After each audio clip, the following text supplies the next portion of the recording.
শয়তান খোঁজা লাগে। শয়তান তো তারা যারা অহংকার করে, শয়তান তারা যারা অপচয় করে, শয়তান তারা যারা নিজেদেরকে যৌন অঙ্গ যেগুলো গোপন রাখা দরকার এগুলো মানুষকে দেখায়। শয়তান খোঁজার জন্য আমেরিকায় যাওয়া লাগবে? এ বগুড়াতেও শয়তান আছে না? এইগুলো থেকে মুক্ত হবেন। 3 নম্বরে, মানুষের তৈরি করা আইন যারা কায়েম করতে চায় এরা শয়তান। এই তাগুতের সাথে যারা আছেন তাদের রোজা হচ্ছে না, এগুলো ছেড়ে দিয়ে রোজা রাখেন, ঈমান হইল। 2 নম্বরে, ইহতিসাবান। ইহতিসাব মানে এটা হিসাব থেকে এসেছে। আপনাকে একেবারে পঙ্খানো হিসাব নিকাশ করে করে সামনের জীবন আপনি চালাবেন। কি দিয়ে? অল ফুরকান। কোরআনের 55টা নাম আছে, তার একটা নাম হচ্ছে ফুরকান। নাম কি? সত্য মিথ্যা পার্থক্য করে বাকি জীবন আপনাকে চালানো লাগবে। আমি বলেছিলাম না আজকে একটা ফরজ জানাবো, আর সব ফরজের বড় ফরজ জানাবো। ফরজ হচ্ছে রমজানের রোজা, আর সব ফরজের বড় ফরজ হচ্ছে কোরআন দিয়ে হক আর বাতিল পার্থক্য করে বাকি জীবন চালানো। এই ফরজটা মানা যাবে না, এইটা এখন দরকার। রমজান আসবে, চলেও যাবে 30 দিন পর, কিন্তু আপনি যদি হক আর বাতিল পার্থক্য করে কোরআন দিয়ে জীবন চালাতে না পারেন, আপনার বড় ফরজ আদায় হয়নি, কিয়ামতে ধরা খাবেন। আল্লাহ তাআলা এগুলো এমনি দেয়নি আপনাকে। ইউরিদুল্লাহু বিকুমুল ইসরা ওয়ালা ইউরিদু বিকুমুল উসরা ওয়ালিতুকমিলুল ইদ্দাতা ওয়ালিতুকাব্বিরুল্লাহা আলা মা হাদাকুম ওয়া লাআল্লাকুম তাশকুরুন। চ্যানেলটি সাবস্ক্রাইব করে আমাদের সঙ্গেই থাকুন। আলহামদুলিল্লাহি রাব্বিল আলামিন, আসসালাতু ওয়াসসালামু আলা রাসূলিহিল আমিন ওয়া আলা আলিহি ওয়া সাহবিহি ওয়া তাবিহি আজমাইন, লাইলা ওয়া নাহারান ফিত তারফাইন। ফাউযু বিল্লাহি মিনাশ শাইতানির রাজিম। বিসমিল্লাহির রহমানির রহিম। ইয়া আইয়ুহাল্লাযীনা আমানু কুতিবা আলাইকুমুস সিয়ামু কামা কুতিবা আলাল্লাযীনা মিন ক্বাবলিকুম কামা কুতিবা আলাল্লাযীনা মিন ক্বাবলিকুম লাআল্লাকুম তাত্তাকুন।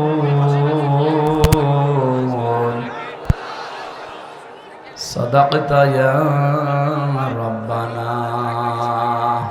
বগুড়া জেলার শাহজাহানপুর থানার অন্তর্গত ডমনপুকুর আমিনিয়া কামিল মাস্টার্স মাদ্রাসা প্রাঙ্গণে 3 দিন ব্যাপী তাফসীরুল কোরআন মাহফিলের সমাপনী রজনীর স্বনামধন্য সভাপতি, মাহফিলের প্রধান অতিথি, বিশেষ অতিথিবৃন্দ, অনেক মানুষের নাম দিয়েছেন নারী পুরুষ মিলি।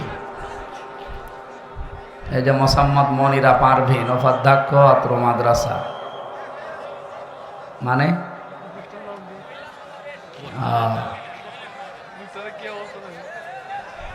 এত মানুষের নাম আপনারা পেয়েছেন কোথায়? বগুড়ায় আর কেউ বাকি আছে? যাক, আলহামদুলিল্লাহ, অনেক মানুষের নাম দিয়েছে। মাহফিলের প্রধান অতিথি জনাব মোহাম্মদ মোরশেদ মিল্টন, এরপরে সম্মানিত সভাপতি কেন্দ্রীয় নির্বাহী সদস্য বাংলাদেশ জামায়াতে ইসলামী অধ্যক্ষ শাহাবুদ্দিন আহমেদ, সহসভাপতি অধ্যক্ষ আব্দুল হক সরকার, জনাব মাওলানা আবু বকর সিদ্দিক, প্রধান অতিথি শ্রদ্ধাভাজন ভাই মিল্টন মোরশেদ মিল্টন, সহসভাপতি বগুড়া জেলা বিএনপি ও সভাপতি গাবতলী উপজেলা বিএনপির, প্রধান পৃষ্ঠপোষক আজিজুর রহমান ভাই, অন্যান্য অতিথিবৃন্দ, আর বলতে পারছি না, এত মানুষের নাম দিয়েছে। একটা একটা করে নাম বলে দোয়া করতে গেলে অনেক সময় লাগবে। একবারে দোয়া করছি সকলের জন্য। ওয়ারাফা'না লাকা যিকরাক, আল্লাহ এদের মর্যাদা সম্মান যেন আরো বাড়িয়ে দেন, বলেন আমিন। জায়গা নেই, এটা ছাড়া আর মাদ্রাসার জায়গা নেই। কত মানুষ জানেন আমি আসতেছি, যা অবস্থা, এর চাইতে ডবল মানুষ বাইরে ঘোরাঘুরি করছে, জায়গা পাচ্ছে না, কি করবে? ওনারা এতটুকু জায়গায় দেন কেন? আরো বড় জায়গায় দেবেন। এখন তো আর বাধা নেই, আছে? হ্যাঁ, কিয়ামত পর্যন্ত দেশে আর বাধা হবে না ইনশাআল্লাহ। যদি কেউ বাধা দেয়, ওখানে ওরে বিসমিল্লাহি ওয়া আলা মিল্লাতি রাসূলিল্লাহ করে দেবে। মিনহা খালাকনাকুম, এ পড়ার দরকার নেই, একবারে দিয়ে দেবেন। কারণ ওরে আপনি মিনহা খালাকনাকুম পড়ে করবেন কি? ও তো এমনি জাহান্নামে যাবে। কোরআন বাধা দেয় যারা, এ একেবারে বাংলা কথা, কোরআন বাধা দেয় যারা, এরা কাফের। এটা সূরা হামিম সেজদা 26 নম্বর আয়াতে আছে। যারা কোরআন শুনতে এসেও মন খারাপ করে চলে যায়, এরা মুনাফিক। সূরা নেসার 61 নম্বর আয়াতে আছে। কোরআন শুনলে যারা আনন্দ পায়, এরা মুমিন। সূরা আনফালের 2 নম্বর আয়াতে আছে। এর চাইতে আর দলিল কি আমি বেশি করতে পারবো? আল্লাহর চাইতে এত সুন্দর দলিল দুনিয়ায় কেউ দিতে পারে না। সম্মানিত উপস্থিতি, সামনে বসা যারা আছেন মুসলমান ভাই এবং বোনেরা, প্রশাসনের ভাইরা, প্রাণপ্রিয় বগুড়াবাসী, পর্দার আড়ালে আসে আমার সম্মানিতা মা এবং বোনেরা, সবাইকে নিয়ে আজকে আল্লাহর দরবারে শুকরিয়া জানাচ্ছি। মাত্র আর একটা দিন আছে, গুরুত্বপূর্ণ একটা মাস আমাদের সামনে ছায়া ফেলতে যাচ্ছে, রমজানুল মোবারক। রমজান শব্দের শাব্দিক অর্থ হচ্ছে পুড়িয়ে ফেলা, শেষ করে দেওয়া, নিঃশেষ করা। কি পোড়াতে এসেছে? আজকে একটা ভিডিও দেখছিলাম, কারা যেন বানিয়েছে, কাওয়া কাকুকে নিয়ে আসতেছে একজন সাজিয়ে। কাওয়া কাকুর আগমন, পাশে যারা আছে ওরা বলছে জ্বালিয়ে দেন, পুড়িয়ে দেন। একটা কথা হইল, তার মানে ওরা কি জ্বালাতে পোড়াতে আসে রমজানের মতো? আর রমজান এসেছে আমাদের অপরাধগুলো জ্বালিয়ে দিতে। আমাদের যে সমস্ত অপরাধ আছে আল্লাহ রাব্বুল আলামিন রমজানের মাধ্যমে সব জ্বালিয়ে পুড়িয়ে ছারখার করে দিতে চান। পৃথিবীতে আল্লাহ যত নিয়ামত মানুষকে দিয়েছেন, আমরা আজকে 2টা ফরজ আদায় করব। আজকে একটা ফরজ বিষয় জানবো, আর একটা সব ফরজের বড় ফরজ কোনটা ওইটা জানবো। এই কথা বুঝতেছেন? একটা হচ্ছে ফরজ, আর সব ফরজের ভেতরে বড় ফরজ। এই 2টা বিষয় আজকের আলোচনায় আমরা ক্লিয়ার করে বাড়ি যাব। কারণ 500 ফরজ আছে কোরআনে কারিমে, তার ভেতরে আজকে কয়টা জানা হবে বলেন তো? আরো জোরে বলেন। 2টা। এ মাদ্রাসার সম্মানিত অধ্যক্ষ, হাজারো আলেমের উস্তাদ এখানে বসে আছেন। এরপরে যিনি আলোচনা রাখলেন আপনাদের বগুড়ার সন্তান মাওলানা আব্দুস সালাম, অন্যান্য সম্মানিত ব্যক্তিবর্গ। রমজানুল মোবারক আমাদের একেবারেই মাথার উপরে। আজকে সৌদি সহ মুসলিম বিশ্বের অনেক দেশে তারাবি চলছে। এখন অনেকের জায়গায় শেষও হয়ে গেছে, কাবা শরীফে তারাবি চলছে। সুতরাং আমরা আগামীকাল থেকে তারাবি যেহেতু আরম্ভ হবে, রমজান মাস, এটা 1500 বছর আগে দুনিয়ায় ছিল না। কথা বললে না কেন? ছিল না? ছিল, কিন্তু রমজানের এই মর্যাদা ছিল না। আপনি আজকের এই দিন পর্যন্ত 70 বার সুবহানাল্লাহ বললে যে সওয়াব পাবেন, কালকে রমজানুল মোবারকে একবার বললে সেই সওয়াব পাবেন। আজকের এই দিন পর্যন্ত যদি 70 রাকাত নামাজ পড়েন একাধারে, যেই সওয়াব হবে, কালকে শুধু 1 রাকাত নামাজে সেই সওয়াব হবে। সুতরাং আমরা এমন একটা বরকতময় মাস পেতে যাচ্ছি। সবচাইতে গুরুত্বপূর্ণ হচ্ছে শাহরু রমাদান, এই সেই মাস যার নাম রমজান। আল্লাযী উনজিলা ফীহিল কোরআন, যে মাসে আল্লাহ কোরআনে কারীম নাজিল করেছেন। আমি এখান থেকে কয়েকটা প্রশ্ন নিলাম। 1 নম্বরে, রমজান 1500 বছর আগে ছিল না? ছিল না, কিন্তু দাম ছিল না। সফরের যেমন দাম, রজবের যেমন দাম, শাবানের যেমন দাম, ঠিক এইরকম একটা দাম ছিল রমজানের। তো কিসের জন্য এত মর্যাদা বেড়ে গেছে? কোরআনের। বলেন বলেন। আল্লাযী উনজিলা ফীহিল কোরআন, যেই মাসে আল্লাহ কোরআন নাযিল করেছে। সুতরাং এখানে একটা বিষয় পরিষ্কার, রমজানের কোনো মূল্য না, মূল্য কোরআনের। বলেন না কেন? বিয়েতে যারা বরযাত্রী যায়, 1000 বরযাত্রী নিয়েছে, মাত্র বর 5 জন। কয়জন? 5 জন বর গেলে বিয়ে হবে? আল্লাহ রাব্বুল আলামিন কোরআনে কারিমে এই আয়াতের সাপোর্টে আরো কিছু আয়াত আমরা দেখেছি তাফসীর ইবনে কাসিরে, ইন্না আনজালনাহু ফি লাইলাতিন মুবারাকা। অবশ্যই আমি আল্লাহ কোরআনে কারিমকে আপনার প্রতি নাযিল করেছি একটা বরকতময় রজনীতে। কি বরকত তৈরি করেছিলাম? আমি যে বললাম 1500 বছর আগে মাত্র কোরআনে কারিম নাযিল হওয়া, এর আগে হাজার হাজার কোটি কোটি বছর আগে দুনিয়া তৈরি, তখনও আল্লাহর কোরআন ছিল না? ছিল না? অবশ্য ছিল। কোরআনে কারিম আমাদের এখানে ছিল না? ছিল লৌহে মাহফুজে। প্রথম রমজানে আমার আল্লাহ প্রথম আসমানে এটা নাযিল করেন। ওখান থেকে 27শে রমজান বলে আমরা যেটা জানি শবে কদরে, ইন্না আনজালনাহু ফি লাইলাতিল কদর। অবশ্যই কোরআনে কারিম আমি নাযিল করেছি লাইলাতুল কদরে। ওমা আদরাকা মা লাইলাতুল কদর। হে নবী, আপনি জানেন এটা কি? লাইলাতুল কদরি খায়রুম মিন আলফি শাহর। এখানে আলেম আছে যেহেতু কামিল মাদ্রাসা, খেয়াল করেন, আল্লাহ আলফুন শাহরুন দেননি যে 1000 বছর, আল্লাহ দিয়েছেন আলফুন শাহরুন। 1000 বছর এটা নাই, দুইটাই যেহেতু অনির্দিষ্ট, এই জন্য এটা শুধু 1000 বছর হবে না, এটা হাজার হাজার বছর হবে। তাফসীরে মুফাসসির জানাতে চেয়েছেন হাজার হাজার বছরও পৃথিবীর মানুষের যে উপকার হয়নি, সৃষ্টি জগতের যে কল্যাণ হয়নি, কোরআন যেদিন নাযিল হয়েছে ওই দিন আমার আল্লাহ তামাম পৃথিবীর উপরে তার চাইতে বেশি কল্যাণ করেছেন। কি কল্যাণ দিলেন আল্লাহ? এত দামি একটা রাত বানিয়ে দিলেন যে হাজার হাজার হাজার হাজার মাসের চাইতেও এটা আল্লাহর কাছে উত্তম। কারণ শুধু একটাই, কোরআন দিয়ে আমার আল্লাহ শ্রমিকের মর্যাদা বৃদ্ধি করে দিয়েছেন। কোরআন দিয়ে নারীর মর্যাদা বৃদ্ধি করে দিয়েছেন।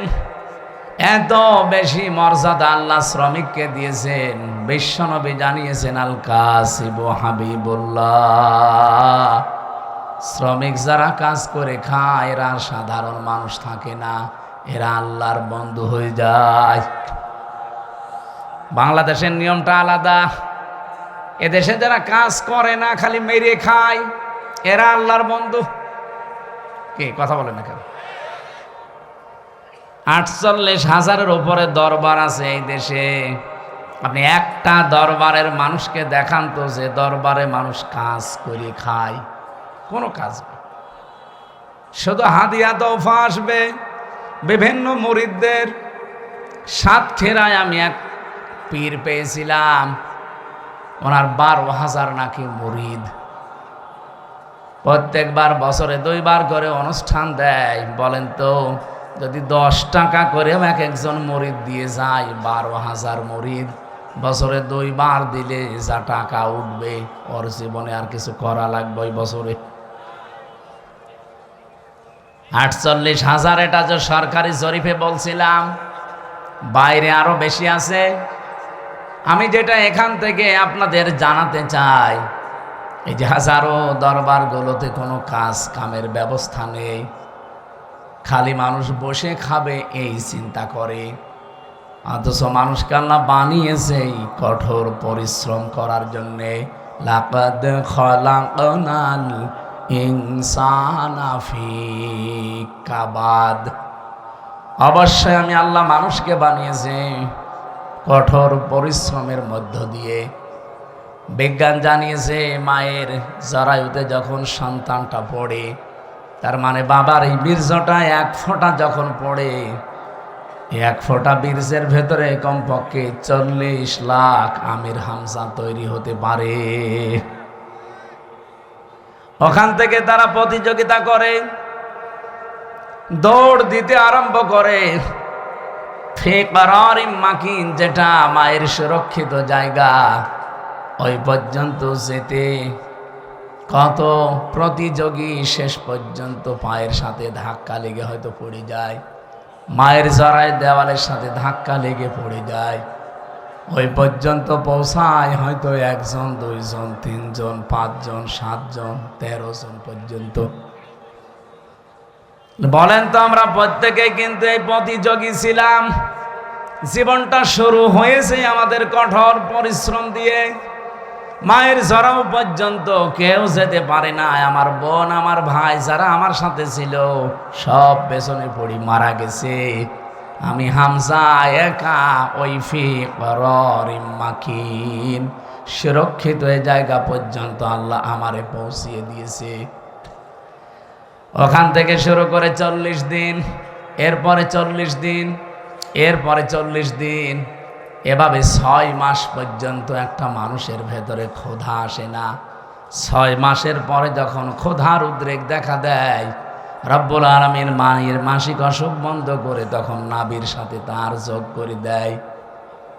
এই যে আস্তে আস্তে আপনাকে কত স্ট্রাগল, কত কঠোর পরিশ্রমের মাধ্যমে উপরে তুলতেছে।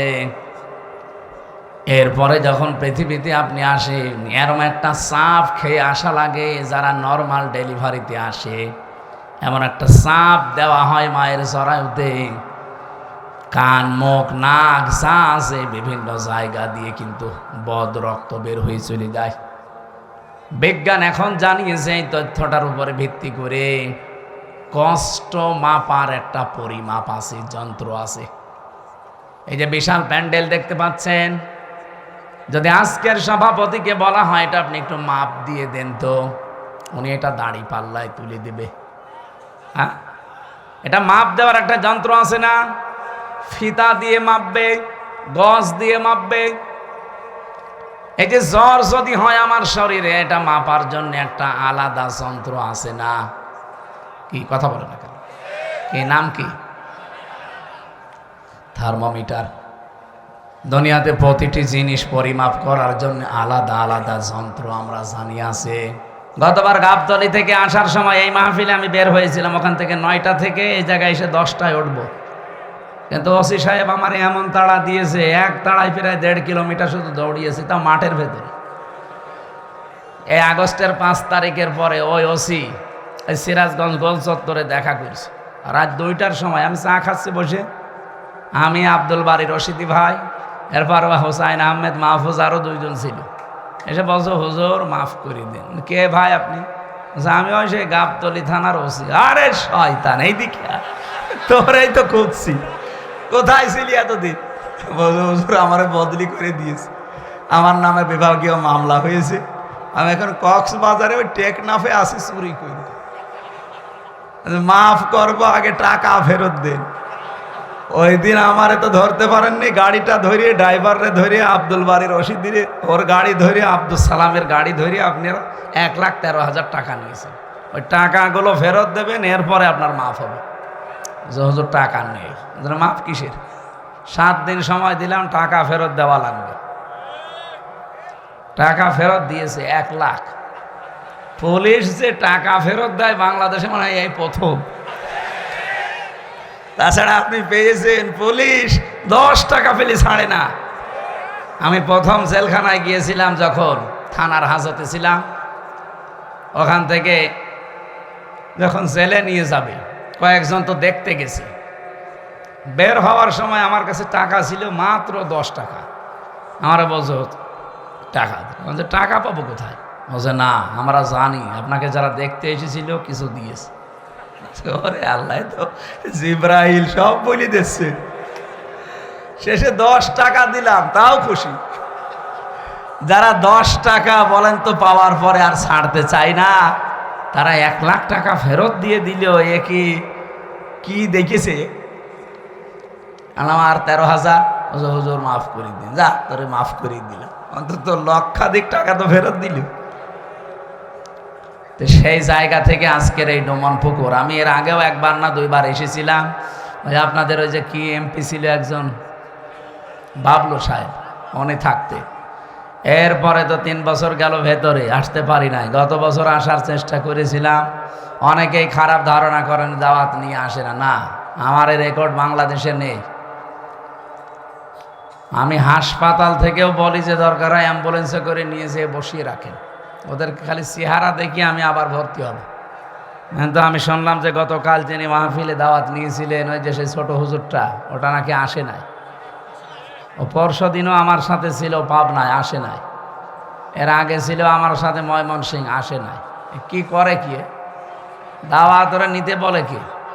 আপনারা জোর করবেন না, আমি জানি তার বাচ্চারা। আমারে অনেকে বলে যে দাওয়াত দিয়ে দেন। আমি দাওয়াত দিয়ে তো আর এক মুসিবতে পড়বো। কারণ 100টার ভেতরে যদি 50টা মাহফিলে না আসে, তাহলে ওদের অবস্থা কি হবে বলেন। গতবার এই যে এখানে কোন মুরব্বী যেন হাও মাও করে কাঁদছিল, অথচ আমি তখন দৌড়াচ্ছিলাম মাঠের ভেতর দিয়ে, পা মা কেটে ফ্র্যাকচার হয়েছিল। পরবর্তীতে ভিডিও দেখলাম যে উনি কাঁদতেছে আর আব্দুল সালাম থামাচ্ছে মানুষকে। সুতরাং এই সেই বগুড়া। আমি সেই দিন থেকেই নিয়ত করেছিলাম যদি সময় পাল্টাইতে বাংলাদেশে এই মাহফিল দিয়ে শুরু হবে। যেন আজকে এই মাহফিল শেষ, আগামীকাল থেকে যেহেতু রমজান। প্রিন্সিপাল সাহেব আমার বাসায় জেল থেকে বের হয়ে প্রায় 2 বার গেছে। প্রিন্সিপাল সাহেব একজন কামিল মাদ্রাসার প্রিন্সিপাল, বোঝেন আপনি, আমার বাবারও বড়। ওনার আমি সম্মান ওইভাবে হয়তো দিতে পারি নাই, তারপরেও 2 বার এখান থেকে সেই কুষ্টিয়ায় আসতে যেতে লাগে প্রায় 8-9 ঘন্টা। এই সময় ব্যয় করে উনি আপনাদের দেখানোর জন্যে যে এবার আশা করি আর কেউ বাধা দিতে পারবে না। আর এখন বাধা দেওয়ার কেউ নেই। বাধা দিলে আমি আদেশ দিয়ে দিলাম, স্বরাষ্ট্রমন্ত্রীর ওই আদেশ, মেরে ফেলবে। কারণ ওটা একটা ক্যান্সার। ওটা কি? ও ক্যান্সার বাঁচিয়ে রাখলে তো শরীর নষ্ট হয়ে যাবে। কোরআনের জন্য এই দেশটা টিকে আছে। আপনি কি টের পাচ্ছেন? এই দেশটা কোরআনের জন্য টিকে আছে, আর এখানে কোরআন থাকবে। 96% মুসলমান আমরা এই দেশে। কি নামাজ কম বেশি না পড়তে পারি, রোজা না রাখতে পারি, কোরআন শরীফ সম্পর্কে কিছু বললে দল বেদল নেই, তারই দেখে নেব। কারণ কিয়ামতের দিন কোন কোরআন শরীফ যদি বলে আল্লাহ আমি এর পক্ষে, তুমি মাফ করে দাও, আল্লাহ বলেন যা মাফ করে দিলাম। এদিনে কোরআন যেন বিপক্ষে না যায়। আল কোরআনও হজ্জাতুল্লাকা ওয়া আলাইকা। কোরআন যার পক্ষে সাক্ষী দেবে আল্লাহ তাকে জান্নাত দিয়ে দেবে, যার বিপক্ষে যাবে ও যত বড় পীরের মুরিদ হোক ও জাহান্নামে যাবে। এই জন্য আব্দুল বারী রশিদি সাহেবের ওপরে, আব্দুল সালামের ওপরে যাদের রাগ, মন খারাপ, ভুল বোঝেন না, এটা আমাদের কোনো দোষ নেই। কোরআন শরীফ আমি মাথায় নিয়ে বলতে পারি। আমি 100 চেষ্টা করেছিলাম। ওখানে আমি 8টা থেকে 9টা 1 ঘন্টা কথা বলেছি গাবতলীতে, ওটা ঠিক মতো হয়ে গেল। সেই দিনে মনে হয় প্রধান অতিথি ওখানকার আওয়ামী লীগের একজন সভাপতি নাকি যেন উনি ছিল। ওর পরে এখানের একজন ভিপি ছিল প্রধান অতিথিকে আমি জানি না, শাহিন নাকি না। হ্যাঁ, ওনারে আমি কল দিয়েছিলাম ওই দৌড়াতে। উনি বলছে হুজুর আপনি আসলে আমি তুলতে পারবো না। তা আপনি যদি না পারেন আমি যাবো কোথায়? শেষে সিএনজি দিয়ে, মোটরসাইকেল দিয়ে কোথা থেকে সিরাজগঞ্জ পর্যন্ত পালিয়ে। এইভাবে হয়। আর আপনারা রাগ করেন যে উনি আসলো না। আমি আসবো কি করে? আমার তো আসতে দেয়নি। এই জন্যে এখন বলছে আসেন, এই মাইক দিয়ে দিলাম, এখন মাইক কেড়ে নেন।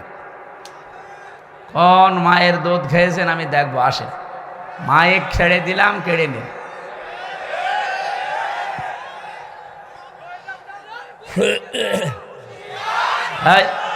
এখন ওইটা নেই যেহেতু বলার দরকার নেই, 27 পালিশ। আমি সেদিন মালয়েশিয়া ছিলাম, দেখি ওরা তো আর ওই যে সাহেব পাড়ায় ওঠে না, সব হোটেলে বসে বসে নিচতলায় দেখলাম চা খাচ্ছে। কি গো? বলছো হুজুর আমরা আগেই পালিয়েছি। আর কেন সাহেব পাড়ায় উঠবেন না?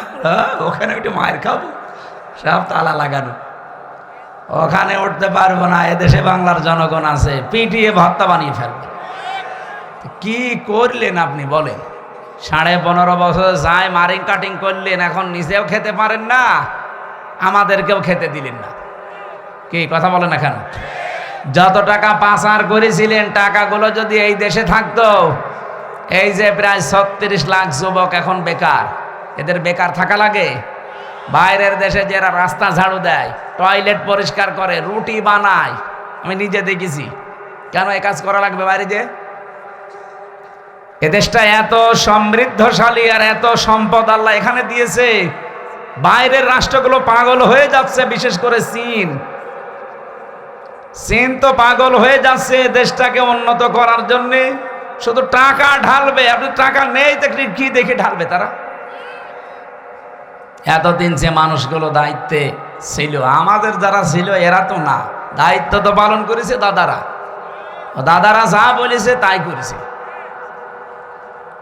ওরা আমাদেরকে ভয় দেখাতো আমরা নাকি না খেয়ে মারা যাবো। আরে ভাই, আমাদের বছরে 1 মাস না খেয়ে থাকা ফরজ। কালকে থেকে 1 মাস না খেয়ে থাকা কি?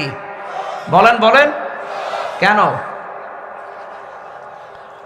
আল্লাহর হুকুম তো আছে, আরো 27টা কায়দা আছে। রব্বুল আলামিন বলেন, ওয়াং তাসুমু খায়রুল লাকুম ইন কুনতুম তা'লামুন। যদি তোমরা রোজা রাখো, সিয়াম সাধনা পালন করো, তোমাদের জন্যই ভালো হবে, উপকার হবে যদি তোমরা বোঝো। আয়াতটা নিয়ে চিন্তা ভাবনা করলাম, না খেয়ে থাকার ভেতর আবার উপকার কি? কষ্টই তো। কি না খেয়ে থাকার ভেতরে তো কষ্ট, উপকার কিসের? 2টা বিষয় আমি পেয়েছি। 1 নম্বরে রব্বুল আলামিন বলেন, রমজানের দ্বারা যেহেতু আমার উদ্দেশ্য মানুষ তাকওয়া অবলম্বন করবে, ইয়াউমা নাহশুরুল মুত্তাকিনা ইলার রহমানি ওয়াফদা। সূরা মারিয়ামের 85 নম্বর আয়াত। কিয়ামতের ওই ময়দানে যখন লক্ষ কোটি কোটি মানুষেরা হাজির হবে, ওই ময়দান থেকে কিছু মানুষকে আল্লাহ আলাদাভাবে অতিথি বানিয়ে রায়ান নামক দরজা দিয়ে প্রবেশ করাবে। তারা হচ্ছে মুত্তাকি। বলেন তো, রোজা রাখার দ্বারা উদ্দেশ্য কি? মুত্তাকি। বলেন। এর পরের আয়াতে দেখেন, অনাসুকুল মুজরিমিনা ইলা জাহান্নামা ওয়িরদা। রব্বুল আলামিন বলেন, যারা পাপিষ্ঠ এদেরকে আমি আল্লাহ তৃষ্ণার্থ, ওয়িরদা মানে তৃষ্ণার্থ, ক্ষুধার্ত অবস্থায় ধাক্কা দিতে দিতে জাহান্নামের দিকে নিয়ে যাব। আমি চিন্তা করলাম, ওয়িরদা দিল কেন আল্লাহ? এমনিতে ধাক্কা দেন, আমি জাহান্নামে পড়ে যান, আবার আমাকে দুর্বল করবেন, তৃষ্ণার্ত করবেন, ক্ষুধার্ত অবস্থায় নিয়ে যাবেন কেন? আমার ছোট্ট মাথায় এসেছে এখান থেকে, পৃথিবীতে আল্লাহ রোজা দেওয়ার পেছনে যত কারণ, তার অন্যতম কারণ ধনীদেরকে আল্লাহ বোঝাতে চায় যে না খেয়ে থাকলে কি হয়। দেখ, যেহেতু মানুষেরা অনেকেই না খেয়ে থাকে, ক্ষুধার্ত থাকে, তৃষ্ণার্ত থাকে, তাদের ওই দুঃখ, কষ্ট, যন্ত্রণায় ধনীদেরকে আল্লাহ বোঝানোর জন্যই রোজা দিয়েছেন। এই রোজা যারা রাখে নাই, এই মুজরিম, এই পাপিষ্ঠদেরকে আল্লাহ এমন ধাক্কা দেবে যখন ক্ষুধার্ত এবং তৃষ্ণার্ত থাকবে। বলেন নাউজুবিল্লাহ।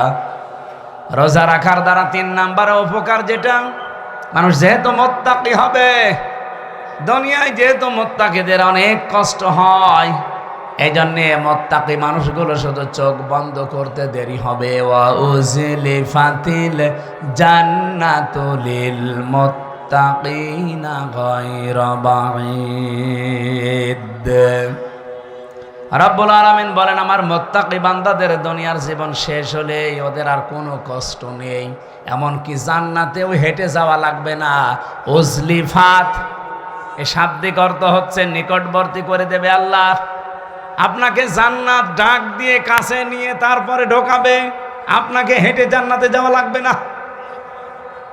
গায়রা বাঈদ, দূরে থাকবে না।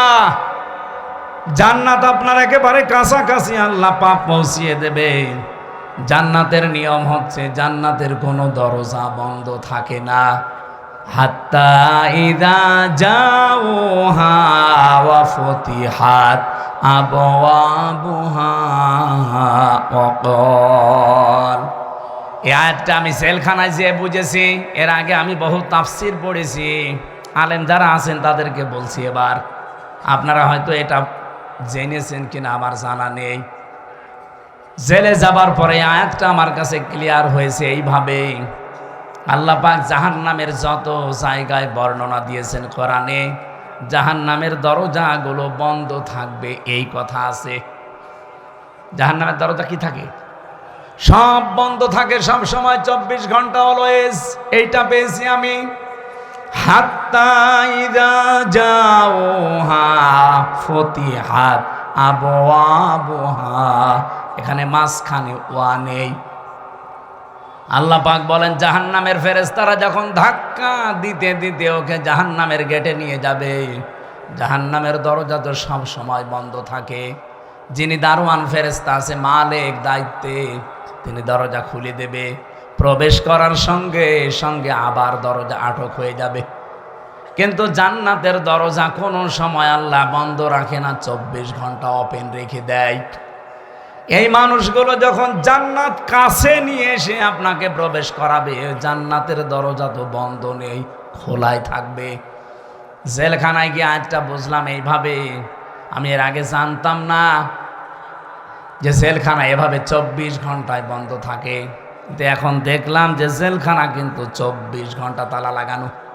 যখন কাউকে নিয়ে যায় তালা খুলে ভেতরে ঢুকিয়ে দেয়, আবার যখন ভেতর থেকে আসবে কেউ, বের হলে আবার বন্ধ করে দেয়। জাহান্নাম আল্লাহ কিন্তু 24 ঘন্টা পাহারাদার দিয়ে বন্ধ করে রাখে দরজা। জান্নাতি মুত্তাকি বান্দাদের যে বর্ণনা বলছিলাম, এদের যেন কষ্ট না হয়, এজন্য জান্নাত কোনো দূরে থাকবে না, একেবারে কাছাকাছি নিয়ে এসে দেবে আল্লাহ। 27টা উপকারের কথা আমি তাফসিরে মাযহারিতে পড়েছি। আমি আলেমদেরকে বলছি নোট করে আপনি নিজে মানুষকে শোনাবেন। 1 নম্বরে উপকার হচ্ছে, মাত্র 2017 সালে এটা আবিষ্কার হয়েছে, অটোফেসি। নাম শোনেননি? যেই বিজ্ঞানী এটা আবিষ্কার করেছে ইউশোনারি ওসামি, এর বাড়ি জাপানে। চিকিৎসা বিজ্ঞানের উপরে গবেষণা চালিয়ে লোকটা নোবেল পর্যন্ত পেয়েছে, নোবেল পুরস্কার। 2017 সালে মানে চিন্তা ভাবনা করেছে মানুষের এই শরীর নিয়ে। পুরা বডির ভেতরে 2 কোটির উপরে কোষ তিনি পেয়েছেন। কত কোষ পেয়েছেন? 2 কোটি। কিন্তু এই 11-12 মাসে একাধারে মানুষ যখন খাবার খেতেই থাকে, তখন ওই পাশাপাশি কিছু কোষ তৈরি হয়। ওই কোষগুলো শরীরের এই 3.5 হাত বডিতে 2টা ক্ষতি করে। 1 নম্বরে আপনার শরীরে হয় ক্যান্সার হবে, নাই টিউমার হবে। বিজ্ঞান এখন 5.5 কেজি রক্ত পেয়েছে আমাদের শরীরে। এই 5.5 কেজি রক্তের ভেতরে 5 প্রকার ক্যান্সার হয়, আর টিউমার হয় 3 জাতের। হয়তো কোনোটা ফুলে ওঠে, কোনোটা ভেতরে থাকে, কোনোটা ফলেও না, ভেতরেও থাকে না, রক্তের সাথে আস্তে আস্তে মিশে যায়। এই যে কোষ যেগুলো বৃদ্ধি হয়েছে 11-12 মাস ধরে, এইগুলোর কারণে এই সমস্যাটা তৈরি হয়। চিন্তা করলেন কিভাবে এই কোষ থেকে মানুষকে মুক্ত করা যায়। তিনি 13 বছর একাধারে গবেষণা করেছিলেন। সর্বশেষ তার গবেষণা এটা এসেছে যে 12 মাসের যদি একটা মাস কেউ দিনের বেলা না খেয়ে থাকতে পারে, 29 কি 30 দিন একাধারে, তাহলে আসল আল্লাহ যে কোষ দিয়েছিলেন 2 কোটি, বাকি যে কোষগুলো বৃদ্ধি হয়েছে, ওই কোষ যখন কিছু খেতে না পায় তখন ওই পাশেরটা খাওয়া আরম্ভ করে। আল্লাহর দেওয়া কোষগুলো, এই অটোমেটিক তৈরি হওয়া কোষগুলোকে খেতে খেতে 30 দিনে পোড়াটা সাবাড় করে ফেলে। 30 দিন যদি একাধারে খেতে থাকে, ওর শরীরে অতিরিক্ত আর একটা কোষও বাকি থাকে না। তার মানে কোষ যখন অতিরিক্ত নেই, আপনি ক্যান্সার থেকে বেঁচে গেলেন, আপনি টিউমার থেকে বেঁচে গেলেন। চিন্তা করছে এই তথ্যটা পৃথিবীর কোন ধর্মে আছে কিনা দেখি। 4,500 ধর্মীয় গ্রন্থ দুনিয়ায় আছে এখন। উনি সবগুলো একটা একটা করে মিলিয়ে না, কোনো গ্রন্থে এই তথ্য নেই। সর্বশেষ মুসলমানদের ধর্মীয় গ্রন্থ কোরআন, এইটা তিনি পেয়েছেন পাবার পরে দেখেন যে এখানে আছে 30 দিন আল্লাহর বান্দারা 1 বছরে না খেয়ে থাকবে। এই তো পেয়েছি আমি যা মনে করেছিলাম। 13টা বছর আমি গবেষণা করে যা পেয়েছি, মুসলমানদের ধর্মীয় কিতাবে এটা অনেক আগেই দেওয়া আছে। আল্লাহ পাক যে বলেন তাসামু খায়রুল লাকুম ইন কুনতুম তা'লামুন, অবশ্যই রোজা রাখলে তোমাদের উপকারী হবে যদি তোমরা এটা বুঝতে পারো। যেহেতু বিজ্ঞানী এখন বুঝেছে, তথ্য আমরা পেয়ে গেছি, এজন্য ফামাং শাহিদা মিনকুমুশ শাহরা ফালিয়াসুম, তোমাদের ভেতরে কেউ যদি রোজার মাস একবার পেয়ে যায়, আল্লাহ বলেন অবশ্যই সে যেন রোজা রাখে। এটা কিন্তু গত বছর যারা আদায় করেছে, এবছরে অনেকে কবরে চলে গেছে। এবছর আমরা যারা কালকে থেকে পেতে যাচ্ছি, খেলায় খেলায় নষ্ট করেন না, রোজাটা অবশ্যই আপনি রাখবেন। অনেক গরিব মানুষ আছে বলে হুজুর আমারও রোজা রাখা লাগবে, আমি ভ্যান চালাই। আরে বেটা, অভাবী মানুষের অভাব দূর করার জন্যই তো রোজা দরকার। কারণ রোজার দ্বারা আল্লাহ যেটা মানুষকে তৈরি করে দিতে চায় তার নাম কি? তাকওয়া। বলেন বলেন, আরো জোরে বলেন। কোরআনে কারিমের সূরা বাকারার 183 নম্বর আয়াত আমরা পড়েছিলাম। এদিকে তাকান। রাব্বুল আলামিন বলেন ইয়া আইয়ুহাল্লাযীনা আমানু কুতিবা আলাইকুমুস সিয়াম, ওহে যারা ঈমানের দাবি করো তাদেরকে বলছি আমি কিন্তু রোজার বিধানটা লিখে দিলাম। কি করলাম? পৃথিবীর কোন বিধান আমি লিখে দিলাম এমন কথা কোরআনে আপনি পেয়েছেন? হ্যাঁ, আরেকটা আছে, কুতিবা আলাইকুমুল কিসাস, কিসাসের বিধান লিখে দিলাম। কুতিবা আলাইকুমুল কিতাল, কিতালের বিধান আমি লিখে দিলাম। এই দুইটা ছাড়া পুরা কোরআনে আমি কোনো বিধান আল্লাহ লিখে দিয়েছেন পাইনি। হ্যাঁ পেয়েছি, ওগুলো আল্লাহ ফরজ করেছেন। এই জন্য সেখানে ফারদ ওয়াজ পাবেন, ফারদুন। কিন্তু রমজানের ব্যাপারে আল্লাহ কথা বলতে গিয়ে বলেন কুতিবা আলাইকুমুস সিয়াম, আমি কিন্তু লিখে দিলাম সিয়ামকে। আজকের এই জমিনটা যদি আমি সভাপতি সাহেবকে বলি যে স্যার আপনাকে আমি দিয়ে দিলাম, কোনো দাম আছে আমার এই কথার? বলেন বলেন। যদি এটা সই স্বাক্ষর করে দলিল করে স্ট্যাম্প করে বলি এই যে নেন, এ জমির দাম এখন 1 বিঘা 20 লাখ, এই কথা বলেন না কেন? ব্যক্তি তো একই, আগে দিয়েছিলাম মুখে মুখে, এখন আমি দলিল করে লিখে সই স্বাক্ষর করে দিয়ে দিলাম, দাম হয়ে গেছে আকাশ আর পাতাল। আগেরটা কোনো মূল্যই ছিল না, পরেরটার মূল্য 20 লাখ। কথা বলেন ঠিক কিনা? রব্বুল আলামিন বলেন আমি রোজা তো তোমাদের জন্য ফরজ করেছি ফারদ ওয়াজ দিয়ে না, কাতাবা দিয়ে। আমি কিন্তু লিখে সই স্বাক্ষর করে দিয়েছি। এত দামি বিধান এটা আমি আল্লাহর কাছে। পৃথিবীর অন্যান্য বিধানগুলো আমি দুনিয়ায় নাজিল করেছি জিবরাইলকে দিয়ে, আর রোজাটা নাজিল হয়নি, এটা আমি আল্লাহ নিজে আমার রসুলকে আরো সে নিয়ে উপহার দিয়েছি। বিশ্বনবী মুহাম্মদুর রাসূলুল্লাহ 50 ওয়াক্ত নামাজ পেয়েছিলেন। ভালো করে শুনবেন, আমি বলার জন্য বলছি, শোনার জন্য শুনবেন না, এখানে কিছু নেওয়া লাগবে। 50 ওয়াক্ত নামাজ পেলেন তিনি, 6 মাস রোজা পেলেন, আনন্দে আসছিলেন। প্রতিমধ্যে হযরতে মুসা নবীর সাথে দেখা। হযরতে মুসা ডাক দিয়ে বলেন ইয়া রাসূলুল্লাহ, আপনার মর্যাদা আমার চাইতে বেশি, কিন্তু অভিজ্ঞতা আপনার চাইতে আমার বেশি, কারণ দুনিয়ার জীবন আমি পার করে এসেছি। আপনি তো জানেন না বাস্তবতা কি। আপনার উম্মতের যা অবস্থা, 60-70 বছরের বেশি ছাতা বাঁচে না, আর আমার উম্মত 1500 2000 বছর হায়াত পেয়েছে। ওরা পাহাড় কেটে বাড়ি বানিয়েছে, এত শক্তিশালী ছিল। একমাত্র একটা রোজা ছিল বছরে, আর একটা মাত্র নামাজ ছিল 1 ওয়াক্ত সারা দিনে, তাই আমার উম্মতরা পড়তো না।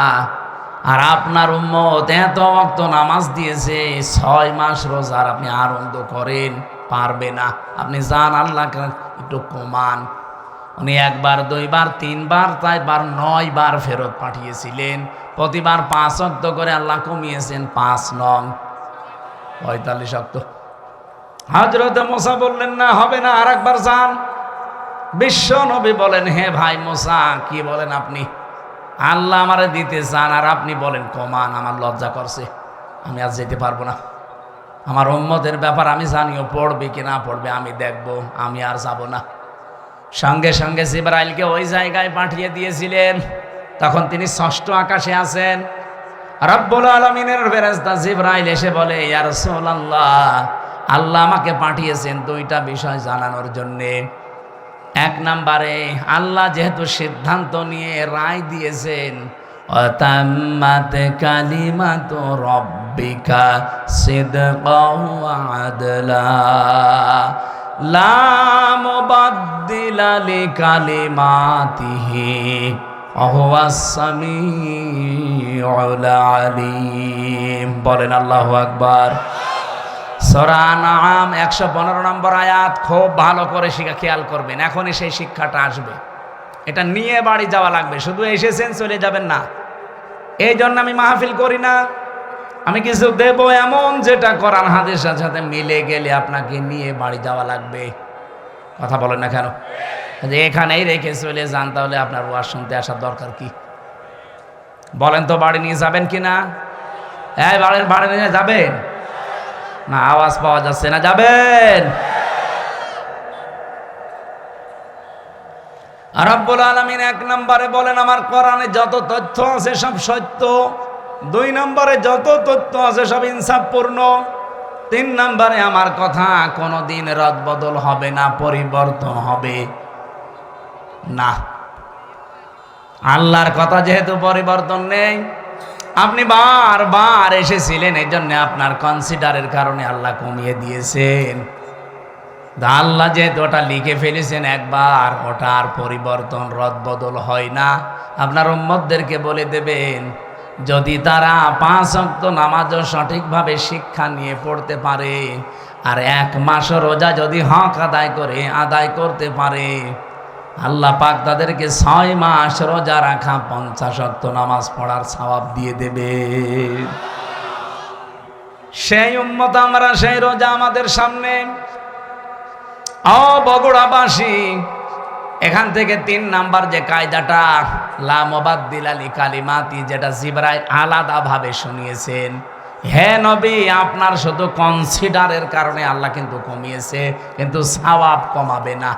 যদি 5 ওয়াক্ত হক আদায় করে পড়তে পারে, রোজা রাখতে পারে, আমি আল্লাহ ওইটাই রাখবো যেটা আগে দিয়েছিলাম। কারণ আল্লাহর কথায় কোনো পরিবর্তন, জোরে বলা লাগবে, আল্লাহর কথায় কোনো পরিবর্তন। কিন্তু বাংলাদেশের এমন এমন রায় আমরা 15 বছরে দেখলাম, যেটা পরিবর্তন অলরেডি হয়। এক কথা বলছে না কেন?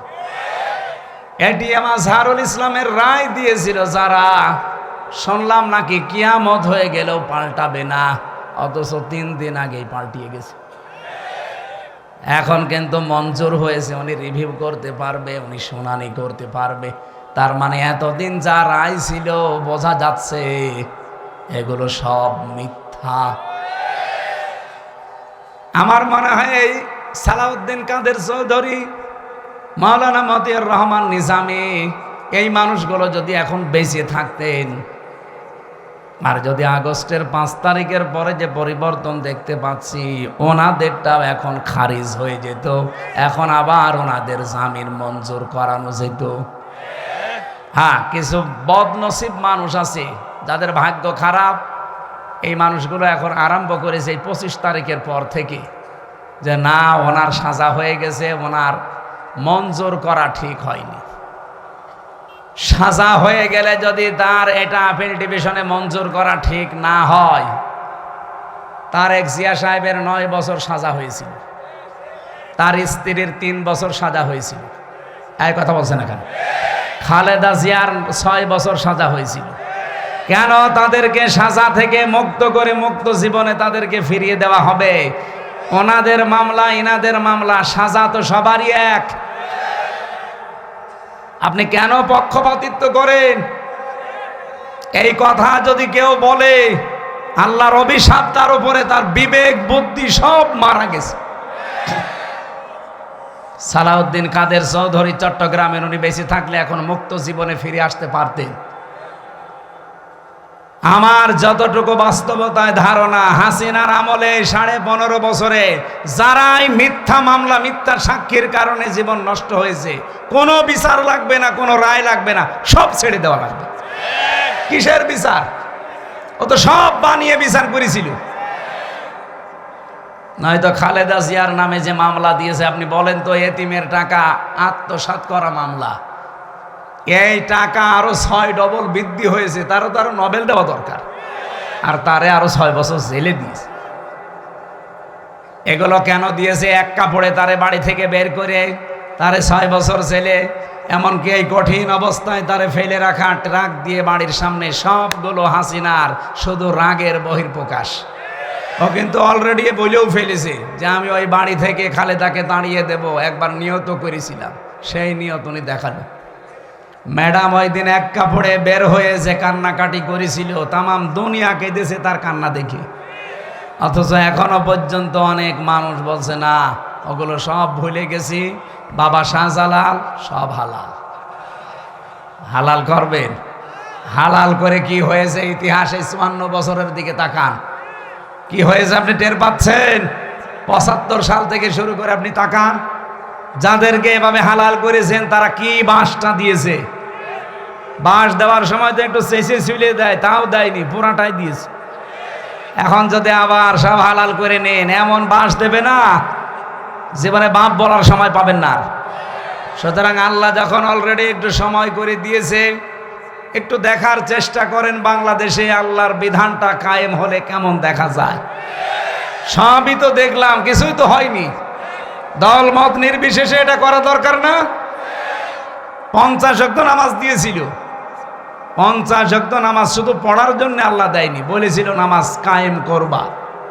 এখানে পড়া কোরআন শরীফের ভেতরে এক জায়গায় আছে মাত্র নামাজ পড়ার কথা। কয় জায়গায়? কোন জায়গায়? ফাসল্লি লি রব্বিকা, ফাসল্লি পর্যন্ত ঠিক আছে। বাংলাদেশে বহু মানুষ নামাজ পড়ে, কি করে? হয়তো লোক দেখানোর জন্যে, ভোট পাওয়ার জন্যে, অথবা মানুষ যেন বলে যে না লোকটা নামাজি, এই জন্যে কথা বলে না কেন? কিন্তু এর পরের শব্দ কি? ফাসাল্লি লি রব্বিকা। শুধু নামাজ পড়লেও হবে না, রবের জন্য পড়া লাগবে। আর যারা রবের জন্য নামাজ একবার আরম্ভ করে, আপনি দেখবেন তামাম দুনিয়া একদিকে, তার নামাজ আপনি বাদ দিতে পারবেন না। আমি আমার রিমান্ডে দেখেছিলাম, আমার সামনে দিয়ে যে লোকটাকে নিয়ে গেল তার এই নখ তুলেছি, বলছিল যে হামজা ভাই, আমাকেও নিয়ে গিয়েছিল ওই মেশিনগুলো দেখাতে, আমার তোলেনি কিন্তু নিয়েছি। ডিএম আমাকেও দেখিয়েছে, এরকম একটা চেয়ারে বসিয়ে দেয়, হাতের সাথে পায়ের সাথে বেল লাগিয়ে দেয়, গলার সাথে একটা ক্লিপ লাগিয়ে দেয়, মাথায় একটা কালো কাপড় দিয়ে একটা শর্ট একটা সুইচ টিপ দেয়, এক টিপে 120 বার ঘোরে। আপনি টের পাচ্ছেন 120 বার 1 মিনিটে, 1 সেকেন্ডে কয়বার হয়? চিন্তা করতে পারেন আপনি, ঘুরে দেখান তো। এতটুকু যদি ছেড়ে দেয় যে ভাই যা তোরে আমি একবারে 2-4 বার একটু শর্ট দিলাম, চলে যা, না, এবার এমন একটা মেশিন নিয়ে আসে, এই হাতের সাথে পায়ের সাথে একেবারে খাপ খাওয়ানো, শুধু আপনার এখানে ধরবে, একবার টিপ দেবে, সব নখগুলো খুলে চলে যাবে। আর নখ খুলে গেলেই ফিনকি দিয়ে রক্ত বের হয়। আপনি নখ খুলে দেখেন কি রক্ত বের হয়। রক্ত যেই ফিনকি দিয়ে বের হবে, তখন পাতলা মিহি যে লবণ, ওটা ছিটিয়ে দেয়। বলতেই যদি আমার এমন লাগে, আমি নিজে ফেস করে আসলাম, কত বড় কঠিন ছিল বলেন তো।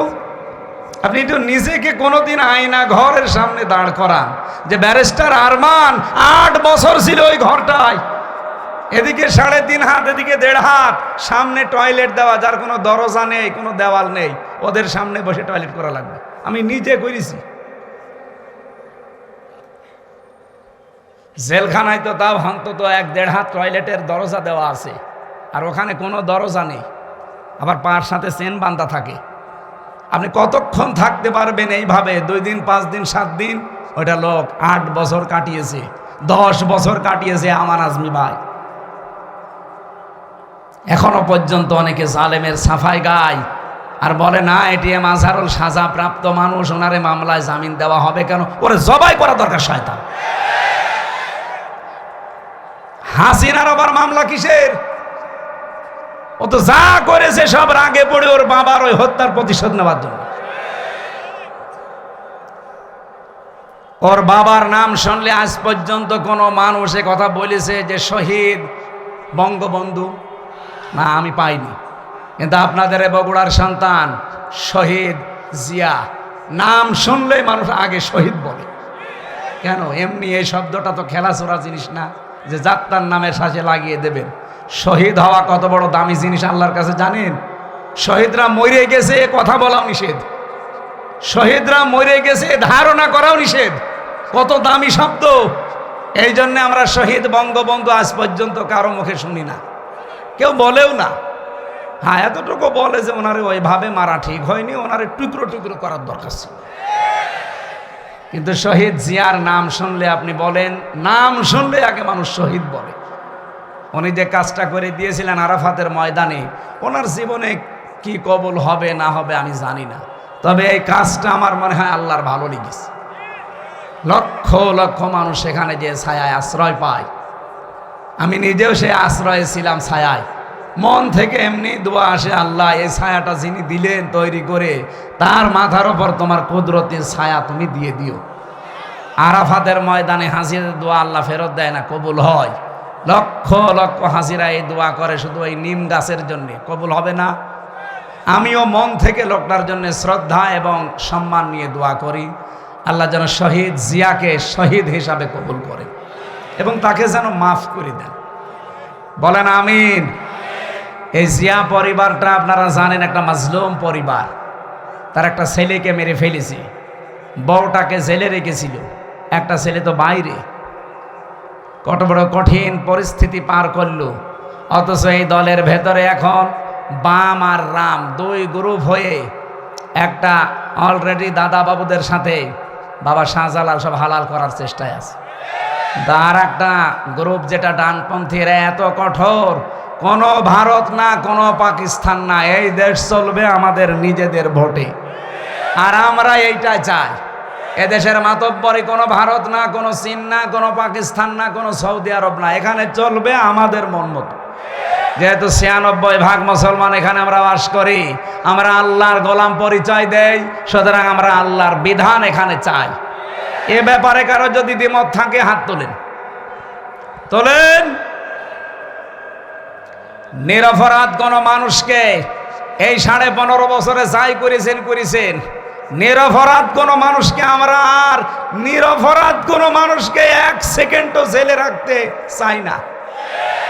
এই জন্য 15.5 বছরে যারা মিথ্যা মামলার আসামি, যারা মিথ্যা সাক্ষীর জন্য জীবনটা শেষ করে দিল, আমরা চাই কোনো বিচার করার দরকার নেই।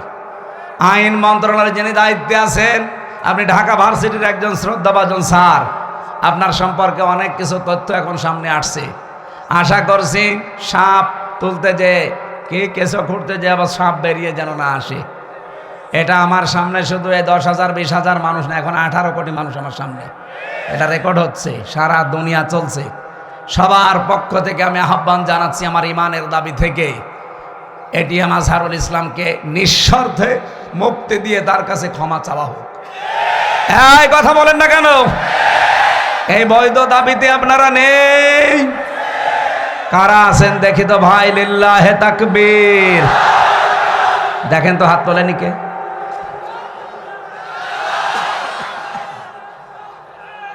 আলহামদুলিল্লাহ।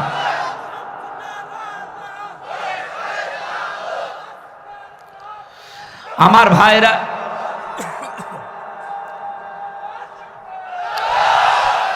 আমি কিছু লাগবে না, আমি কথা তুলেছিলাম লা মুবাদ্দিলা লিকালিমাতিহি, আল্লাহর কালামের কোনো পরিবর্তন নেই। বাংলাদেশের কালামগুলো যে পরিবর্তন এখন হয়ে গেল, এটার দ্বারা আজ আন্তর্জাতিক যে বিচার ব্যবস্থা আছে কি কি পরিগণিত হচ্ছে এই দেশটা আপনি বলেন। সারা বিশ্ব থেকে দেখেন ধিক্কার আসবে যে এই যে বানানো বিচার ব্যবস্থা, ট্রাইব্যুনাল, সবগুলো একজনের আদেশে চলেছে, আর ওনাকে আদেশ দিয়েছে ওনার দাদারা। কথা বলেন না কেন? কি মান থাকলো দেশের? আমাদের দেশটা ডুবিয়ে ফেলেছে একেবারে। সারা দুনিয়া থেকে এখন কিন্তু কথা অলরেডি আসতেছে যে তাহলে এটিএম আজহারুল ইসলামকে যদি সত্যি এখন রিভিউ মঞ্জুর করে, তাহলে এর আগের গুলো ওই রকমই ছিল। এটা তো সব দেখছি বানানোই ছিল। ট্রাইব্যুনালও বানানো, বিচারপতিও বানানো, সাক্ষীও বানানো, প্রসিকিউটর বানানো। এই কথা বলছেন এখন যিনি বাদী মামলার তিনিও বানানো। কারণ যাদেরকে সাক্ষী দেওয়ার জন্য নিয়েছে, শুনলাম নাকি একজন সাক্ষীর বয়স, উনি জন্মই নিয়েছে 1974 সালে আর সাক্ষী দিয়েছে 1971 সালে। তার মানে পেটের ভেতরেও আসে নাই, তখনই সাক্ষী দিয়ে ফেলেছে। এটা যে পুরা একটা বানানো শখ ছিল, এ দেশের মানুষ এখন একেবারে 100 ভাগ বুঝে ফেলেছে। আল্লাহর নবীর এই হাদিস থেকে যে বর্ণনা দিচ্ছিলাম, 6 মাস রোজা কিন্তু লিখিত ছিল। কোনো রদ বদল আছে? বলেন বলেন। আল্লাহ পাক বলেন আপনার উম্মতদেরকে আপনি দ্বিতীয় এইটা জানাবেন, সত্যি ওরা যদি 1 মাস হক আদায় করে রোজা রাখতে পারে, আমি আল্লাহ পাক গ্যারান্টি দিলাম 6 মাস রোজা রাখার পুরা সওয়াবে আমি দিয়ে দেব। এখন হক আদায় করে এই রোজাটা কি? বিশ্বনবী বলেন মান সামা রমাদানা ঈমানা ওয়া ইহতিসাবান গফিরা লাহু মা তাকদ্দামা মিন যামবি। এদিকে তাকান, এখানে শিক্ষা আছে। যে ব্যক্তি রোজা রাখে রমজান মাসে ঈমান এবং ইহতিসাবের সাথে, এটা কি? দুইটা বিষয়ে হাদিস আমরা সেই জন্মের পর থেকে শুনেছি, কিন্তু কোনোদিন চিন্তা ভাবনা করেছেন এখানে কি দিয়েছেন আল্লাহ। যে ব্যক্তি রমজানের রোজা রাখে দুইটা জিনিস নিয়ে, কেউ যদি সত্যিই রমজান মাসে রোজা রাখে, কয়টা জিনিস সামনে নিয়ে? বলেন বলেন। 1 নম্বরে ঈমান। কিসের সাথে? এখন প্রশ্ন আসতে পারে আমার ঈমান তো আছে, আমি তো ঈমানের সাথে রোজা রাখি না। আপনি কি ঈমান যদি দাবি করেন যে আমার ঈমান আছে, মাস্ট বি আপনাকে ঈমানের আগে একটা কাজ করা লাগবে। ওইটা যারা করে না তাদের ঈমান টেকে না। ফামাইয়াকফুর বিত্তাগুত ওয়া ইউমিন বিল্লাহ, আল্লাহ পাক নিজে বলেন সূরা বাকারা 256 নম্বর আয়াতের মাঝের অংশে আছে, কেউ ঈমান আনতে চাইলে তার প্রথম কাজ হবে সে যেন তাগুতকে ছেড়ে দেয়। তাগুত কাকে বলে? তাগুতের অর্থ 4টা।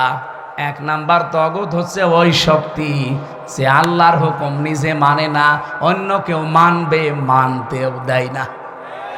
বলেন তো এই তাগুত পৃথিবীতে নেই? হ্যাঁ বলেন না কেন? চারিপাশে আমাদের এই শক্তি আছে, নিজেও মানে না, কেউ মানবে মানতেও দেয় না। 2 নম্বরে তাগুত শয়তান। 2 নম্বরে কি? 3 নম্বরে তাগুত মানুষের তৈরি করা আইন। এটা আপনার ঘা লেগে গেল না? আমি কি গোপন করে দেব? না, গোপন করার জন্য আসি না, আর গোপন করলে আমার ওয়াজ শোনাও জায়েজ নেই। সুতরাং মানুষের তৈরি করা আইন যারা দুনিয়ায় প্রতিষ্ঠা করার কাজ করেন, আপনি কিন্তু তাগুত। আপনার ঈমান এখনো আনাই হয়নি। আর আপনার এই যে ঈমান দিয়ে আপনি রোজা রাখবেন, রোজার যে পরবর্তী শব্দ গফিরা লাহু মা তাকদ্দামা মিন যামবি, আপনার সব অপরাধ আল্লাহ মাফ করে দেবে। দেবে কি করে? আপনি তো রোজা রেখেছিলেন ঈমান ছাড়া। আপনি কি মনে করেন যে পৃথিবীর অন্যান্য ধর্মে যারা আছে তারা রোজা রাখে না? আমি বাইরের দেশগুলোতে ইহুদিদের সাথে মিশেছি, খ্রিস্টানদের সাথে মিশেছি, বৌদ্ধদের সাথে মিশেছি, আর মুশরিক তো পাশেই আছে। এদের সাথে তো পিরায় দেখা হতো আগে। কারণ এই বাংলাদেশের ছাড়া আমার বেশি অনুষ্ঠানগুলো ভারতে হয়েছে। আশপাশে কোনো প্রদেশ আমার বাঁক নেই। এই জন্য আপনাদের চাইতে ওদের সাথে আমার মেলামেশা বেশি আছে। দেখেছি এই বিশ্বের যে কয়টা নাম বলছি, প্রত্যেক জাতি কম বেশি রোজা রাখে, কিন্তু তাদের রোজা আমাদের আল্লাহর নির্দেশ এবং রসুলের দেখানো পথে না। খ্রিস্টানরা রোজা রাখে, ওরা ইফতারি করে না। ইহুদিরা রোজা রাখে, ওরা সেহরি করে না। আর হিন্দু যারা কেউ মরে গেলে ওরাও রোজা রাখে, উপোস থাকে। ওরা সেহেরেও নেই, ইফতারিও নেই। কিন্তু আমাদের নবী যে আনন্দের কথা জানিয়েছেন, লিসাইমি ফারহাতান, ফারহাতুন ইনদা ফিতরিহি ওয়া ফারহাতুন ইনদা লিকাই রাব্বিহি। ইবনে মাজাহ শরীফের হাদিস। নবীজি বলেন প্রতিটি রোজাদারের জন্য দুইটা আনন্দের জায়গা আছে। এক নম্বরে ও যখন ইফতারি নিয়ে বসবে সারা দিনের পরে, তখন একটা আলাদা আনন্দ আল্লাহ তাকে দান করবে। দুই নম্বরে যখন এই রোজাদাররা রায়্যান নামক দরজা দিয়ে প্রবেশ করে আল্লাহর সাক্ষাৎ পাবে, এটা সবচাইতে বড় আনন্দের বিষয়। অন্যান্য জাতির রোজা কি আমাদের মতো? বলেন বলেন। তাহলে প্রথম নম্বরে কি বললাম? রোজা রাখতে হলে আপনাকে এক নম্বরে ঈমান আন, ঈমানের সাথে। আর ঈমান আনতে হলে আগে আপনাকে তাগুত ছাড়া লাগবে। যারা আল্লাহর বিধান মানে না, মানতে দেয় না, এটা মাইনাস, শয়তান মাইনাস। এখন যদি বলেন শয়তান পাবো কোথায়? আছে, শয়তান নেই? যারা অহংকার করে তারা শয়তান, যারা অপচয় করে তারা শয়তান, যারা যৌনতা ছড়ায় তারা শয়তান। এরকম সৃষ্টিতে নেই। আসতে বলেন কেন নেই? শয়তান খোঁজা লাগে। শয়তান তো তারা যারা অহংকার করে, শয়তান তারা যারা অপচয় করে, শয়তান তারা যারা নিজেদেরকে যৌন অঙ্গ যেগুলো গোপন রাখা দরকার এগুলো মানুষকে দেখায়। শয়তান খোঁজার জন্য আমেরিকায় যাওয়া লাগবে? এ বগুড়াতেও শয়তান আছে না?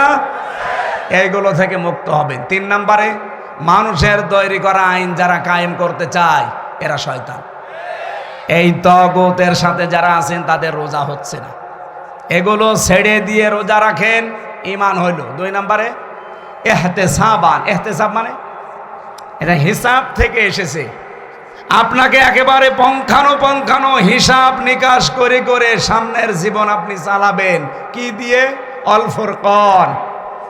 কোরআনের 55টা নাম আছে, তার একটা নাম হচ্ছে ফুরকান। নাম কি? সত্য মিথ্যা পার্থক্য করে বাকি জীবন আপনাকে চালানো লাগবে। আমি বলেছিলাম না আজকে একটা ফরজ জানাবো, আর সব ফরজের বড় ফরজ জানাবো। ফরজ হচ্ছে রমজানের রোজা, আর সব ফরজের বড় ফরজ হচ্ছে কোরআন দিয়ে হক আর বাতিল পার্থক্য করে বাকি জীবন চালানো। এই ফরজটা মানা যাবে না, এইটা এখন দরকার। রমজান আসবে, চলেও যাবে 30 দিন পর, কিন্তু আপনি যদি হক আর বাতিল পার্থক্য করে কোরআন দিয়ে জীবন চালাতে না পারেন, আপনার বড় ফরজ আদায় হয়নি, কিয়ামতে ধরা খাবেন। আল্লাহ তাআলা এগুলো এমনি দেয়নি আপনাকে। ইউরিদুল্লাহু বিকুমুল ইসরা ওয়ালা ইউরিদু বিকুমুল উসরা ওয়ালিতুকমিলুল ইদ্দাতা ওয়ালিতুকাব্বিরুল্লাহা আলা মা হাদাকুম ওয়ালাআল্লাকুম তাশকুরুন। ইয়াদের ব্যাখ্যায় আমি পড়েছি রোজা রাখাই লাগবে, মাস্ট বি। আর হক আর বাতিল পার্থক্য করে কোরআন দিয়ে সামনের জীবন চালানোই লাগবে। তাছাড়া রোজার কোনো উপকার আপনি পাবেন? বলেন। রোজাদারের জন্য অন্যতম উপকার হচ্ছে আমাইয়াত্তাকিল্লাহা ইয়াজআল লাহু মাখরাজা। রব্বুল আলামিন বলেন যদি রোজা রাখার দ্বারা মানুষ তাকওয়া অবলম্বন করে, এমন জায়গা থেকে আমি আল্লাহ তার রিস্কের ব্যবস্থা করি যার ধারণাও সে কোনোদিন করে নাই। আমি এরকম প্রায় 33টা বিষয় পেয়েছি আয়াতের। যারা রোজা রাখার দ্বারা তাকওয়া অবলম্বন করবে তাদের তো 27টা উপকার হবে দুনিয়া আখেরাত মিলে। আর 33টার ভেতরে 1 নম্বরে হচ্ছে এমন জায়গা থেকে আল্লাহ তাকে বিপদে পড়লে সাহায্য পাঠাবে, ওর ধারণাও ছিল না যে এই জায়গা থেকে সাহায্য আসতে পারে। 1 নম্বরে পেয়েছি হযরত ইউসুফ আলাইহিস সালামের নাম। এটা সূরা ইউসুফে 12 নম্বর পারা 17 নম্বর পৃষ্ঠার 1 নম্বর লাইনের 23 নম্বর আয়াতে পাবেন। ওয়ারাওয়াদাতুহুল্লাতী হুয়া ফি বাইতিহা আন নাফসিহি ওয়া গাল্লাকাতিল আবওয়াবা ওয়া ক্বালাত হাইতালাক। রব্বুল আলামিন বলেন যে মহিলার ঘরে হযরত ইউসুফ ছিলেন, ও কিন্তু তাকে ফাঁসলিয়ে নিয়ে গেছে 7 তলা বিল্ডিংয়ের উপরে। 7টা দরজায় তালা লাগিয়েছে, নিজের কাপড় চোপড় সবগুলো খুলেছে, আর ডাক দিয়েছে ওয়াকালাত হাইতালাক, আমার দিকে আসো।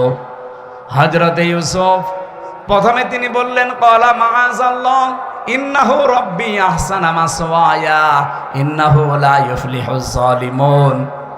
আল্লাহর সাহায্য চাই। আমার রব, এখানে রব বলতে আমার যিনি দায়িত্বে আছেন, আপনার স্বামী আজিজে মিসর, এই লোকটা আমার দায়িত্বশীল, তার আমানত আপনি, আমি আপনার খেয়ানত করতে পারি না।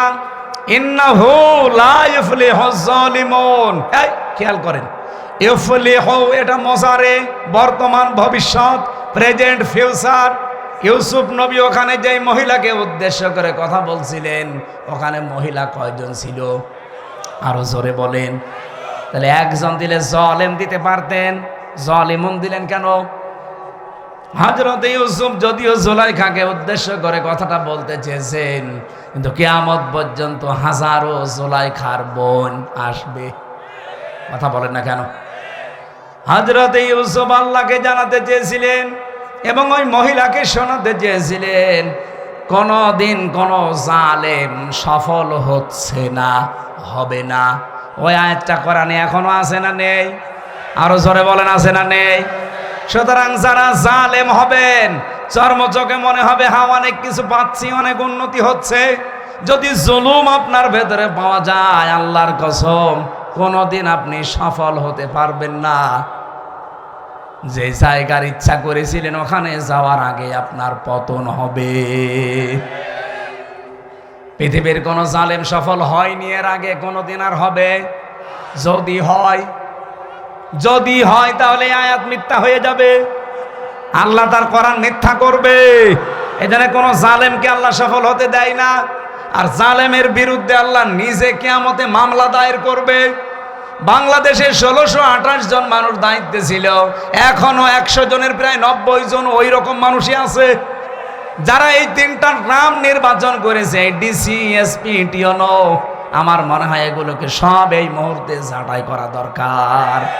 কারণ এরা যদি থেকে আবার নির্বাচন হয়, সংস্কার না করে ওই আবার দিনের ভোট রাতে হবে, আবার 154 জন হবে। এই কথা বলছে না কেন?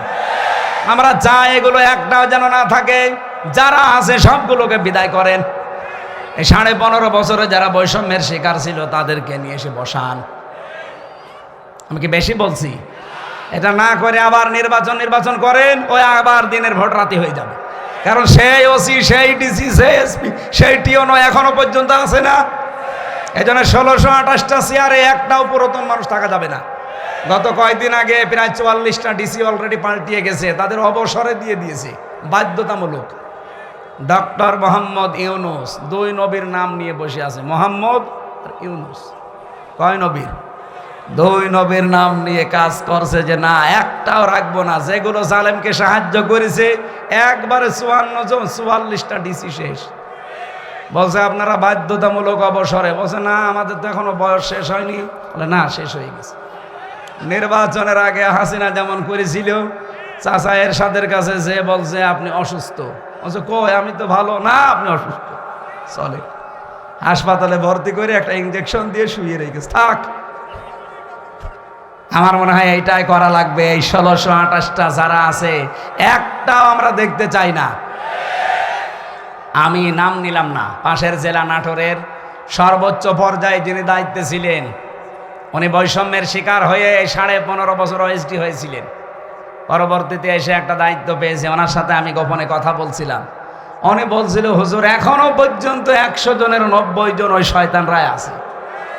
তা আপনারা আমরা চিল্লা পাল্লা করে কি ওগুলো পাল্টানো লাগবে কি? 9 দফার ভেতরে সংস্কার একটা নেই? কথা বলেন না কেন? আমরা চাই একটাও যেন না থাকে। নির্বাচনের আগে সব পাল্টাতে হবে, সব পাল্টিয়ে এরপরে নতুন মানুষ দিয়ে নির্বাচন করেন। এদেশে যারা যাবে তাদেরকে আমরা ওয়েলকাম জানাবো, কিন্তু জালেম হবেন না। যদি জুলুম করেন, হানিফের বাড়ির দিকে তাকান, কুষ্টিয়ার জুলুম করার কারণে তার বাড়ি মাটির সাথে মিশে যায়নি, ওর পায়খানার প্যান পর্যন্ত মানুষ খুলে নিয়ে চলে গেছে। এই জন্য আগামীতে যারা আসবেন চেয়ারে বসবেন, যদি জুলুম করেন কারো উপরে, 5 বছর পরে দেখবেন আপনার বাড়িও শ্মশান হয়ে গেছে। গতকালকে ঝিনাইদহ ছিলাম, বলছে হুজুর এই জায়গায় হিরণ চেয়ারম্যানকে পিটিয়ে মারার পরে ন্যাংটা করে পেছনে বাঁশ দিয়ে খাড়া করে রেখেছিল। সে জায়গাটা দেখলাম, হিরণ চেয়ারম্যান যে কত অত্যাচার করেছে নারী পুরুষের উপরে, সে জুলুমের প্রতিশোধ 5 তারিখে একেবারে বিকালে 1 ঘন্টার ভেতরে মানুষ পিটিয়ে মেরে ফেলেছে জায়গায়। এরপরে আবার টাঙিয়ে রাখছে, ও রাস্তার মোড়ে টাঙিয়েছে, আবার পেছনে দিয়েছে বাঁশ, আর ওই ছোট ঠ্যাং কেটে ফেলেছে। কি অপমান বলেন! কারণ জালেমদের উপরে রাগ কার? আল্লাহর নিজের। আল্লাহ বলেন আমি নিজে মামলা দেব, ইন্নামাস সাবিলু আলাল্লাযিনা ইয়াজলিমুনা নাস। জালেম যারা, ওদের বিরুদ্ধে আমি নিজে মামলা দায়ের করব। বাংলাদেশে আমার যাদের উপরে হাসিনার মামলা ছিল কেউ খালাস পায়নি। তারেক জিয়া থেকে শুরু করে, খালেদা জিয়া থেকে শুরু করে, এটিএম আজহারুল, আমির হামজা, মামুনুল হক, দেখেন হাসিনা যার বাদী সবগুলো জেল খেটেছি। কারণ সর্বোচ্চ যিনি, তিনি বাদী হলে আপনি আর যাবেন কার কাছে? আর কিয়ামতে যিনি সর্বোচ্চ কে? উনি বলছে আমি বাদী হব মামলার, আপনার কোন উকিল দাঁড়াবে? এই জন্য আমরা যেন জালেম হয়ে না যাই। ইউসুফ নবী এইটা ইঙ্গিত দিয়েছিলেন, ইন্নাহু লা ইফলিহুজ জালিমুন। জালেম দিতে পারতেন, জালিমুন দিয়েছেন। কোন জালেম সফল হয়নি, সফল হবেও না কোনোদিন। সুতরাং আপনি আমার এই কাজ করবেন না। এটা বলার পরে আমি তাফসিরে খাজেনের ভেতরে পড়েছি, জুলাইখা সঙ্গে সঙ্গে নিজের শরীরের যত কাপড় ছিল প্রায় সবগুলো খুলে ফেলেছি, নেংটি ছাড়া। নেংটি ছাড়া সব খুলে ফেলে যখন সামনে এসেছে, ইউসুফ নবী নিজের চোখের উপরে হাত দিলেন। কিন্তু মানুষ হিসাবে তার ভেতরেও চাহিদা নেই। কি আপনি আয়াতের পরবর্তী আয়াত দেখবেন, 24 নম্বর আয়াত সূরা ইউসুফের, ওয়ালাকাদ হাম্মাত বিহি ওয়া হাম্মা বিহা। জুলাইখা যেমন কাপড় চোপড় খুলে জেনা করার জন্য রাজি, ইউসুফও রাজি। কি প্রিন্সিপাল সাহেব ঠিক আছে এটা? না না মানে ঠিক আছে, আপনি আর বাংলা অর্থ নিয়ে আসেন। ওয়ালাকাদ হাম্মাত বিহি ওয়া হাম্মা বিহা, ইউসুফও রাজি, জুলাইখাও রাজি। না মানে আপনি আমার সাথে বেশি বোঝেন। আপনি কোন কোরআন শরীফ নিয়ে আসেন, বাংলা তো এটাই লেখা আছে। এভাবে অর্থ করলে ইমান থাকবে? এটা নবীর উপরে তহমত চলে যাচ্ছে না জেনার। অথচ আল্লাহ কিন্তু এইভাবেই নাজিল করেছেন, ওয়ালাকাদ হাম্মাত বিহি ওয়া হাম্মা বিহা। আরে ভাই, এই জন্যই তাফসির মাহফিলে আসতে হয়। আপনি যদি সবই বুঝে ফেলেন তা আমি কি ঘাস কাটছি? আল্লাহ রাব্বুল আলামিন বলেন দুইজনেই কিন্তু এগ্রি হয়ে গিয়েছিল। এখানে একজন পুরুষ, ওয়ালাকাদ হাম্মাত মহিলার শব্দ আল্লাহ দিয়েছেন মুআন্নাস, ওয়ালাকাদ হাম্মাত বিহি ওয়া হাম্মা বিহা এটা মহিলা। একটা পুরুষের নাম মহিলার নাম দিয়ে আল্লাহ জানাতে চায় জুলাইখা তো আগেই রাজি ছিল, ইউসুফও রাজি হয়ে গিয়েছিল। এই যে ইউসুফও রাজি হয়ে গিয়েছিল, এটার ব্যাখ্যায় তাফসিরে জালালাইনের ভেতরে পড়েছি, হযরত ইউসুফ তো মানুষ না ফেরেশতা? আরো জোরে বলেন। মানুষ হিসাবে চাহিদা আমাদের চাইতে ওনার 100 গুণ বেশি ছিল। কারণ আমার হাতের ভেতরে যে শক্তি আছে, হযরত ইউসুফ নবী ছিলেন। এক একজন নবীর ভেতরে আমাদের মতো 100 আমির হামজার শক্তি আছে। আমি মেয়ে লোক দেখলে যদি কন্ট্রোল হতে না পারি, আর তাও যেমন তেমন কালো ধলা, আর উনি পেয়েছে বিশ্ব সুন্দরী, তাও উলঙ্গ। আপনি চিন্তা করতে পারেন, পৃথিবীতে আমি 4 জন মহিলার নাম পেয়েছি। আল্লাহ তাদের সব চাইতে সুন্দর করে বানিয়েছিলেন। 1 নম্বরে আমাদের আদি মাতা হযরতে হাওয়া, 2 নম্বরে জুলাইখা, 3 নম্বরে পেয়েছি হযরতে ইব্রাহিম নবীর বড় স্ত্রী সারা, 4 নম্বরে আমাদের নবীর মেয়ে ছোটটা ফাতেমাতুজ জোহরা। এত সুন্দর করে আল্লাহ যারে বানিয়েছে। আর ইউসুফ নবীও আমাদের মতো সাধারণ ওই হাড় বাল খাওয়া লোক না। কি আপনি বগুড়ার মোড়ে মোড়ে দেখেন ইন্ডিয়া হারবাল, কলকাতা হারবাল। ওনার ভেতরে 100 আমির হামজার যৌবন ছিল। চিন্তা করা যায় কত কঠিন পরিস্থিতি পার করছেন। এই জন্য আল্লাহ বলেন হাম্মাত বিহি ওয়া হাম্মা বিহা। জুলাইখা যেমন রাজি আগে থেকে, ইউসুফও রাজি হয়ে গিয়েছিল। লাউলা আর বুরহানা রব্বি, যদি তার রব তাকে কিছু দলিল আর প্রমাণ না দেখাতেন, এই যে আমি তাফসির থেকে নোট করেছি, আল্লাহ পাক বলেন তাকে যদি কিছু দলিল প্রমাণ আমি না দেখাতাম সেও কিন্তু রাজি হয়ে গিয়েছিল। কি দলিল দেখিয়েছিলেন? এখানে 3টা জিনিসের নাম আছে জালালাইনে। 1 নম্বরে তিনি দলিল দেখলেন ওই ঘরের ভেতরে হযরত জিবরাইল হাজির হয়ে গেছে। কেন হাজির হয়েছিলেন? 1 নাম্বার কারণ হচ্ছে এত কিছু সামনে পাওয়ার পরেও হযরত ইউসুফ এগিয়ে যাননি, উনি খালি পিছাচ্ছিলেন। আর জুলাইখা এগিয়ে যাচ্ছিল। এই যে পিছিয়েছিলেন এতটুকু আল্লাহর ভালো লেগেছে। রব্বুল আলামিন এই জন্যেই তার কাছে পাঠিয়েছে প্রথম একটা চিঠি। হযরত জিবরাইল মেলে ধরেছিল, আমি তোমার মালিক বলছি, তুমি কিন্তু জেনা করতে পারো না। 2 নম্বরের দলিল হযরত ইয়াকুব আলাইহিস সালাম, যেন মনে হচ্ছে সরাসরি ঘরের ভেতরে দাঁড়িয়ে বলছে, ইউসুফ আমি তোমার বাবা বলছি, তুমি কিন্তু জেনা করতে পারো না। 3 নম্বরে আকস্মিকভাবে ঘরের ভেতরে একটা অন্ধকার পরিস্থিতি তৈরি হয়ে গিয়েছিল। এই 3টা দলিল দেখার পরে হযরত ইউসুফ মনের ভেতরে যে আশাটা ছিল, ওই আশাটার উপরে ভর করে তিনি কিন্তু জানতেন না যে সবগুলো দরজায় তো তালা মারা, কোনো জায়গায় লাভ নেই। আর মেয়েটাও বলেই দিয়েছে সামনে যে কোনো লাভ হবে না, সব আমার কাছে তালা লাগানো, চাবি এই যে চাবি নিজের কাছে দিয়েছে। হযরত ইউসুফ শুধু মনের উপরে জোর দিয়ে আল্লাহর উপরে ভরসা করে তিনি যখন দৌড় দিয়েছেন, দরজার কাছে যাবার পরে খাজেনে পাবেন, খাজেন তাফসির, দরজা প্রথম যেটা ওর কাছে যাবার পরে দেখে না, দরজা খোলে না। মনে মনে সিদ্ধান্ত নেন, আল্লাহ আমি তো তোমার উপরে ভরসা করে মনের উপরে জোর দিয়ে এ পর্যন্ত দৌড়িয়ে এসেছিলাম, কমপক্ষে এই বাস থেকে বাস পর্যন্ত, এই ঘরের কোণা থেকে এ পর্যন্ত দরজায় আমি আসলাম, কিন্তু দরজা তো যে অবস্থা, এ তো নিজে মানুষের ভাঙা সম্ভব না, তালা লাগানো। ইউসুফ নবী এই কয়েক সেকেন্ডের ভেতরে ভাবছিলেন ওরে মহিলাও দৌড় দিয়েছে। প্রথম নাম্বারে যখন 1 পা 2 পা করে জুলাইখা এগিয়ে আসে, ইউসুফ নবী তো চোখ বন্ধ করেছিলেন, হঠাৎ চোখ খুলে দেখে দরজা খুলে গেছে। রব্বুল আলামিন বলেন, ওয়া মাইয়াত্তাকিল্লাহা ইয়ারযুকহু মিন হাইসু লা ইয়াহতাসিব ওয়া মাইয়াতাওয়াক্কাল আলাল্লাহি ফাহুয়া হাসবুহ ইলা আখির আয়া।